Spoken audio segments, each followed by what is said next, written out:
চোখ থাকিবে অন্ধ। দুর্নীতি দমন কমিশনের উদ্যোগে আয়োজিত বিতর্ক প্রতিযোগিতার মাননীয় মডারেটর বিজ্ঞ বিচারক মণ্ডলী বিদ্যার্থী বন্ধুরা এবং উপস্থিত সুধী সবাইকে আমার পক্ষ থেকে জানাই আন্তরিক সালাম। আসসালামু আলাইকুম। মাননীয় মডারেটর, স্বদেশ প্রেমের অভাবে এবং দারিদ্রতার কারণে যখন বাংলাদেশের সামগ্রিক উন্নয়ন বাধাগ্রস্ত হয়েছে, তখন আজকের বিতর্কের বিষয় নির্ধারণ করা হয়েছে দুর্নীতি, অর্থনৈতিক মুক্তির প্রধান অন্তরায়। অত্যন্ত যুক্তিসঙ্গত কারণে আমি এবং আমার দল বিপক্ষে অবস্থান করছি। ধন্যবাদ মাননীয় মডারেটর, আজকের এই মহান মঞ্চে আমাকে কিছু বলার সুযোগ করে দেওয়ার জন্য। মাননীয় মডারেটর, প্রথমেই চলে যাই আমার বিপক্ষ দলের কিছু সংজ্ঞানের জন্য। তিনি এই সংজ্ঞানে উন্নয়নের কথা দিয়ে উঠেছিলেন, তিনি হয়তো বিষয়টিকে পরিলক্ষিত করেননি।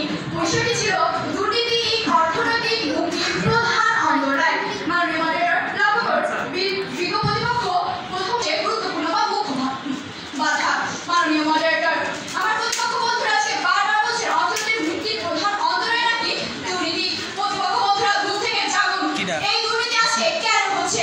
এই অতিরিক্ত জনসংখ্যার কারণে 2022 সালে জনসংখ্যা বৃদ্ধির হার পূর্বের চেয়ে 1.74% বেড়েছে।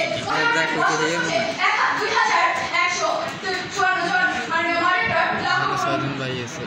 প্রতিপক্ষ বন্ধুরা এরপরে বলে গেলেন যে তারা নাকি দুর্নীতি নাকি আমাদের প্রধান অর্থনৈতিক মুক্তির প্রধান অন্তরায়। প্রতিপক্ষ বন্ধুরা, মাননীয় মডারেটর লক্ষ্য করুন,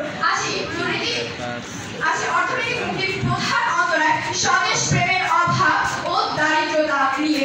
বিজ্ঞ প্রতিপক্ষ, দুর্নীতি সংগঠনের প্রধান ও অন্যতম কারণ হচ্ছে স্বদেশ প্রেমের অভাব এবং দারিদ্রতা। আর দুর্নীতি হচ্ছে যার ফলে আমাদের অর্থনৈতিক মুক্তি বাধাগ্রস্ত হচ্ছে। প্রতিপক্ষ বন্ধুরা, আপনারা একটি বিষাক্ত গাছকে গোড়া থেকে না উপড়ে তার থেকে উৎপন্ন কিছু ডালপালাকে ছাড়ছেন মাত্র, যার মাধ্যমে আমাদের অর্থনৈতিক উন্নতি বা মুক্তি সাধিত হওয়া সম্ভব নয়। মাননীয় মডারেটর, আমার প্রতিপক্ষ বন্ধুদের সাথে একটিমাত্র ধন্যবাদ।